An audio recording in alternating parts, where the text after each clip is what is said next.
सद्गुरु के सानिध्य में, सद्गुरु के सानिध्य में, सद्गुरु के सानिध्य में, समर्पण के संस्कार में आ जाती है जब कोई आत्मा, तो घट जाएगी उसके जीवन में अनुभूतियाँ, अनुभूतियाँ, अनुभूतियाँ, अनुभूतियाँ।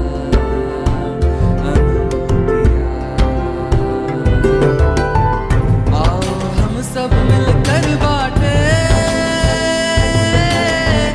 ईशा समर्पण में अनुभूतियाँ। आओ हम सब मिलकर बांटे ईशा समर्पण में अनुभूतियाँ।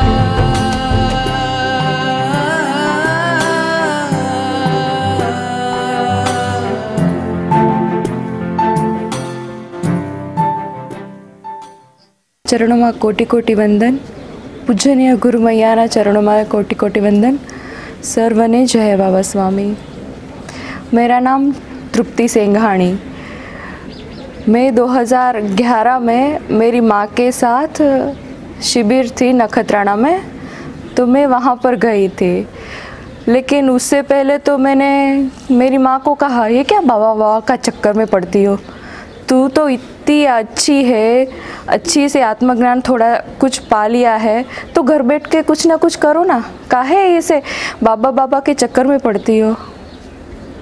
तभी मेरी माँ ने मुझे कहा, अरे बेटा तू एक बार तो चल मेरे साथ, तू देख तो सही क्या है, बाद में फिर तो तेरे को अच्छा ना लगे तुम मत चलना।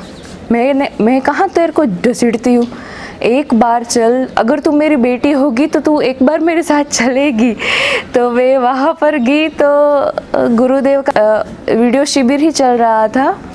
तभी मैंने उसमें साईं का दर्शन किया, फिर वाहे गुरु का और जीसस का। मैंने घर पे आके बोला, मैं ये क्या हो रहा है, अरे वाहे गुरु जीसस ये सब एक में कैसे दिख रहे हैं। तो शिविर की जब भी अनुभूति थी लास्ट डे, तब मैंने कहा कि ऐसा ऐसा मेरे को हुआ। तभी उन्होंने कहा, अरे तू जिन जिन को मानती है उसका दर्शन तुझको उसमें होगा, इसलिए ऐसा तेरे साथ हुआ। और मैंने 2014 में यहीं दांडी आश्रम में युवा युवती सम्मेलन में मैं आई थी यहाँ पर। तभी अनुराग जी ने हमें बहुत ही अच्छी अनुभूति करवाई थी। वो ध्यान लगाने के लिए बिठाया और प्रार्थना की कि धरती मैया से प्रार्थना करनी है कि हमें खुद ही ऊपर उठाए। तो ऐसा ही लग रहा था कि हम 1-2 इंच ज़मीन से ऐसे ऊपर उठ चुके हैं, जैसे हवा में झोला खा रहे हैं, ऐसा लग रहा था।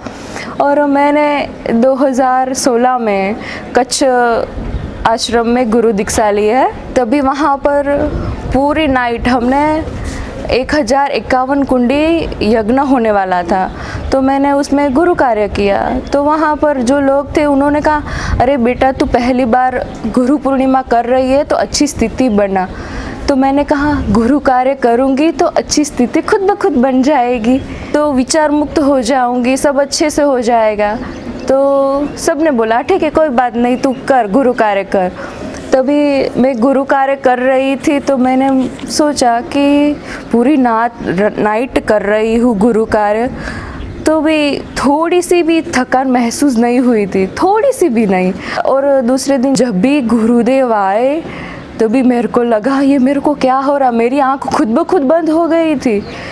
तभी जैसे सो भी नहीं गई थी, मेरे को सब सुनाई भी दे रहा था, लेकिन मैं अपने आप के ऊपर कंट्रोल नहीं था मेरा। तभी मैंने जाके मेरी माँ को बोला ये सब क्या हो रहा है, तो मेरी माँ ने कहा ये अनुभूति है।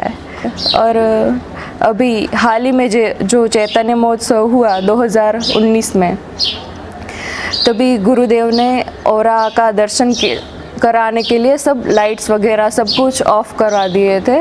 मन में तो ऐसा ही सोचा था कि मेरे को नहीं दिखेगा, मैं ध्यान ही नहीं करती तो गुरुदेव कहाँ अपना औरा मेरे को दिखाएंगे, मेरी तो इस स्थिति ही नहीं है कि मैं उनका औरा का दर्शन कर सकूं। तभी जस्ट विद इन सेकेंड में वो स्टेज के ऊपर से पूरे हम वैसे वाइट वस्त्र में जो आते हैं ना, वैसे हम आगे आ गए। और जब भी लाइट्स चालू हुई उससे विद इन 2 सेकंड पहले उनके हृदय चक्र के ऊपर वो दीप का पुंज जो होता है ना, वो मेरे को दिखा था। मैं 2014 में फर्स्ट ईयर में थी FY BCom में, तभी मेरा एक पेपर था। मैंने बहुत सारी मेहनत की थी उसमें, लेकिन मैं पूरा पेपर ही गलत लिख के आ गई थी। एक क्वेश्चन भी उसमें सही नहीं था। तभी घर आके मैंने माँ को बोला कि मैंने तो पूरा पेपर ही गलत लिखा है, अभी मैं क्या करूँगी। तो मैं फूट फूट कर रोने लगी। तभी मेरी माँ ने कहा कि अरे गुरुदेव है, तू क्यों चिंता कर रही है, वो ऊपर वाला है, वो सब कुछ करवा देगा। तूने अच्छे से मेहनत की होगी तो तू पास हो जाएगी, उसमें तेरे को क्या डरना है। तो मैंने कहा चलो ठीक है। तो मैंने चिट्ठी लिख कर गुरुदेव के सामने रख दी कि अगर मैंने सच्चे दिल से मेहनत की होगी तो मैं इस पेपर में पास हो जाऊंगी। तो मैं सचमुच उस पेपर में पास हो गई। और दूसरा, मेरे को मामा के घर शादी में जाना था। तभी हमारी यूनिवर्सिटी की एग्ज़ाम 26 तारीख को स्टार्ट हो रही थी और 26 तारीख को वहाँ पर शादी थी। लेकिन 15-20 दिन पहले ही सर्कुलर पूरा चेंज होके 19 तारीख को आ गया। जो 26 तारीख को जो एग्ज़ाम थी वो 19 तारीख को आ गई और मेरा तो भी एक पेपर रह जा रहा था। तो मैंने गुरुदेव से कहा मैं तो जाऊंगी, जो भी करना है वो आपको कर लो। मैंने तो पहले ही कह दिया था कि मेरे को शादी में जाना है तो जाना है, तो अब आप ही संभालो, मैं क्या करूं। तो मैं पेपर छोड़ के ही चले गई थी। तो फिर मेरी फ्रेंड का फ़ोन आया कि तू पेपर देने नहीं आई है, ये वो कि कितनी सारी मेहनत की है तो फिर तू फेल हो जाएगी, तो तेरे को डर नहीं लगता। मैंने कहा छोड़ो ना भाई, क्या अभी डरना वरना। और फिर जब भी मैं रिज़ल्ट लेने गई तो उसमें पास था।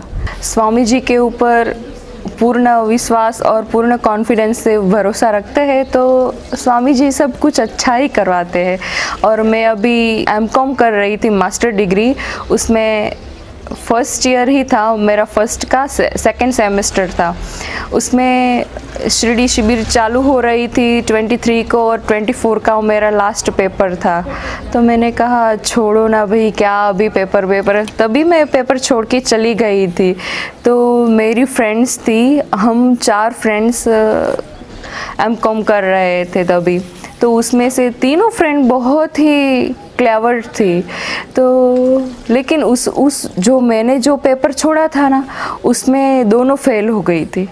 तभी कहा कि चलो जो होता है अच्छा ही होता है, चलो मैं छोड़ के ही चली गई। तो मेरे को आत्मग्लानि तो नहीं हुई कि मैं फेल हो, अगर मैं फेल हो जाती तो मेरे को बहुत सारी आत्मग्लानि होती। लेकिन ये 2 लोग फेल हुई तो मेरे को भी सेटिस्फाई हुआ कि नहीं, ये दोनों फेल हुई तो मेरे पास तो ये हो ही नहीं सकता, ये तो इम्पॉसिबल ही है। इसलिए स्वामी जी के ऊपर पूर्णतः विश्वास रखेंगे तो सब अच्छा ही हो जाएगा। जय स्वामी।